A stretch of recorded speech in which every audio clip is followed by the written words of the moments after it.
নমস্কার। প্রথমে বলি আমি হিন্দু বাঙালি, বাঙালি হিন্দু নই।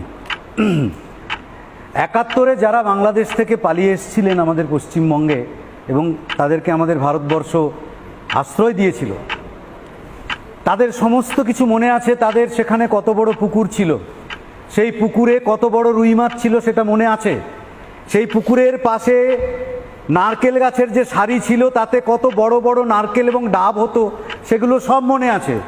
পুঁই শাকের যে ডগাটা কিভাবে চালা থেকে ঝুলে থাকতো সেটাও মনে আছে।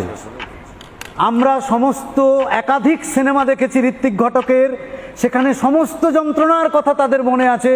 কিভাবে কাঁদতে কাঁদতে বগলে পুটলা নিয়ে, হাতে ব্যাগ নিয়ে, বাচ্চাটাকে কোলে নিয়ে, বৃষ্টিতে ভিজতে ভিজতে, রোদে রোদ খেতে খেতে, বাংলাদেশ থেকে হাঁটতে হাঁটতে কত কষ্ট করে তারা ভারতে পালিয়ে এলেন।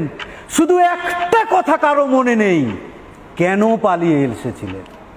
কাউকে প্রশ্ন করে আপনি এই উত্তর পাবেন না যে আপনি বাংলাদেশে আপনার জমি ছেড়ে, পুকুর ছেড়ে, মাছ ছেড়ে, পুঁই শাকের ডগা ছেড়ে, ধান জমি ছেড়ে কেন পালিয়ে এসেছিলেন। সেই প্রশ্নের উত্তর আজও পাওয়া যায়নি।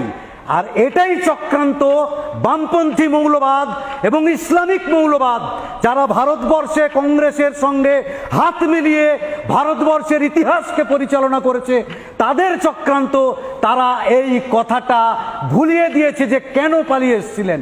হ্যাঁ, তারা পালিয়ে এসেছিলেন, শুধু তারা হিন্দু ছিলেন, শুধু তারা হিন্দু ছিলেন, এটাই ছিল কারণ। আর কোনো কারণ ছিল না যে শুধুই তারা হিন্দু ছিলেন।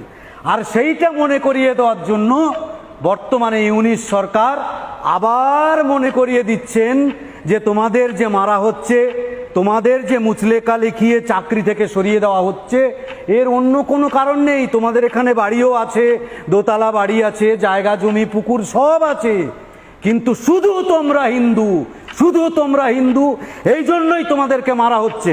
এইবারে বলি, বাংলাদেশের সংখ্যালঘু আর ভারতবর্ষের সংখ্যালঘু মধ্যে কি পার্থক্য।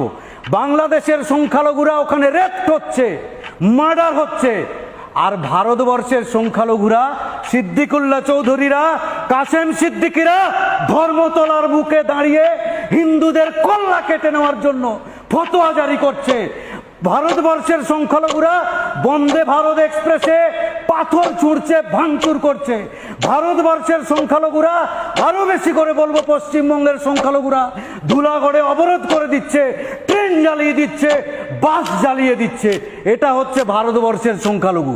তাই এখানে বামপন্থী মৌলবাদী, আবার আমি বলছি বামপন্থী মৌলবাদী এবং ইসলামিক মৌলবাদী, তারা রাজনৈতিকভাবে কংগ্রেসের সঙ্গে হাত মিলিয়ে এই ইতিহাসকে পাল্টে দেওয়ার যে চক্রান্ত করেছে, তার বিরুদ্ধে মানুষকে সচেতন হতে হবে। ন্যাকামি করে লাভ নেই। গোটা পৃথিবীকে ইসলামিক মৌলবাদের বিরুদ্ধে, বামপন্থী মৌলবাদের বিরুদ্ধে এক হতে হবে। সেটা হিন্দু বলে হিন্দু নয়, সমস্ত সভ্য মানুষকে এক হতে হবে।